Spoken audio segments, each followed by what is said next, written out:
Have you ever noticed how the quietest places can sometimes feel the most unsettling? It's not the noise that gets to you, but the complete, total absence of it. Tonight, we're venturing into a story where the deepest horror isn't found in a scream, but in the chilling silence that follows. This is the tale of Room 306. Our story begins with Daniel, a man who made his living chasing ghosts, or rather, chasing the stories people told about them. He was a true crime blogger, a modern-day mythbuster with a camera and a healthy dose of skepticism. He'd heard whispers about a crumbling roadside hotel, a place time seemed to have forgotten, and specifically, about one of its rooms. Room 36.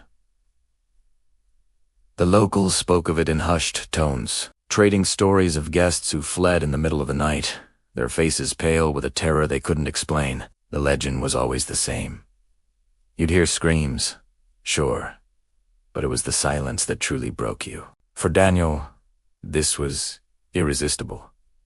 A challenge, the perfect material for his next viral post. He booked the room, ignoring the pleas of the hotel's owner, an old woman whose eyes held a deep, ancient fear. "No one lasts the night in 306, she had whispered, her voice a dry rattle. "It's not the screams you should fear, son, it's the silence." Daniel just laughed, patting his camera bag. He saw it as a performance, a charming bit of local color to add to his story. He was the hero, the rational mind stepping into the den of superstition. He couldn't have been more wrong. The hallway leading to room 36 felt wrong. It seemed to stretch on, longer than any hallway should, the fluoro-patterned carpet swallowing the sound of his footsteps. The air grew heavy, thick with the metallic temps of old pennies and decades of undisturbed dust. When he finally reached the door, the brass numbers 306 were like ice against his fingertips. He turned the key, and the door swung inward with a soft, weary sigh, as if the room itself was exhaling after holding its breath for an eternity. At first glance, the room was disappointingly ordinary. The wallpaper was faded, peeling at the corners like a forgotten photograph. The bed sagged in the middle, a testament to countless, restless nights. A large, age-flecked mirror hung on the wall opposite the bed, its surface cloudy and dark. But as the door clicked shut behind him, an undeniable feeling washed over Daniel. He felt watched. It was as if the very shadows in the corners were a silent, waiting audience, and he was the main act. Shaking off the unease, "I got to work." He set up his tripod, positioned his camera to capture the entire room, and hit the record button. "All right, folks," he began, his voice a little too loud in the stillness. "Daniel here, coming to you of well, pre-recorded from the infamous Room 36. Legend has it this is the place where screams echo in the night, but it's the silence that drives people mad. Sounds like a good time. Right." He flashed a confident grin at the lens, the bravado he wore like armor firmly in place. He sat on the edge of the sagging bed, took out his notebook, and prepared to wait. The first few hours were a study in boredom. The hotel was eerily quiet, save for the occasional groan of the old building settling. A faint wail would sometimes drift down the hallway, but Daniel quickly dismissed it. Wind through a cracked window, he muttered to his camera, or maybe just the ancient plumbing. He yawned, his initial excitement fading into a dull, creeping fatigue. He checked his watch. 1 a.m., then 2 a.m. Nothing. He was starting to think the biggest story here would be how he wasted a night in a dusty old room. And then, at exactly 2:30 a.m., it happened. The world outside his door simply ceased to exist. The distant hum of highway traffic vanished. The groaning of the hotel stopped when he had. Even the sound of his own breathing seemed to be swallowed by the oppressive quiet. It was a silence so absolute, so profound, it felt like a physical weight. It pulsed in his eardrums, a low, thrumming beat, like a giant, unseen heart.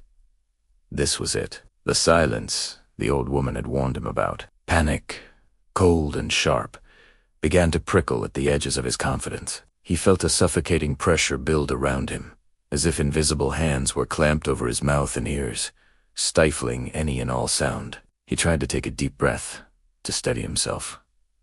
But the air felt thick, heavy, impossible to draw in. He opened his mouth, to call out, to scream, to make any noise that could shatter this terrifying void, but nothing came out. His voice was gone, stolen from his throat before it could even form. It was absorbed into the nothingness, leaving him utterly, terrifyingly mute. His heart hammered against his ribs, a frantic, silent drumbeat. His wild eyes darted around the room, searching for an explanation, for anything. And that's when his gaze fell upon the mirror. Something was moving in the reflection. It wasn't him. The shadows in the corner of the room seemed to twist and coalesce, weaving together like ink in water. Slowly, they formed to shape the silhouette of a woman. Her eyes were hollow, empty sockets of pure darkness, and her mouth was stretched impossibly wide in a scream that made no sound. She was reaching for him, her fingers elongated, turning into black, spindly tendrils that stretched across the reflected space. A primal, instinctual terror seized Daniel. He scrambled backward off the bed, his limbs feeling heavy, sluggish, as if moving through deep water. He fought to run, to get to the door, but his legs wouldn't obey. In his desperate flight, he knocked over the tripod. The camera crashed to the floor, the lens cracking, but the small red recording light remained on, a single, defiant eye in the suffocating darkness. The footage captured what happened next. It shows Daniel, his face, a mask of pure, unadulterated terror. His eyes dart frantically around the silent room as he clutches at his own throat, his mouth wide open in a scream that no one, not even he, could hear. The shadowy figure of the woman glides toward him, her form flickering and distorting like television static.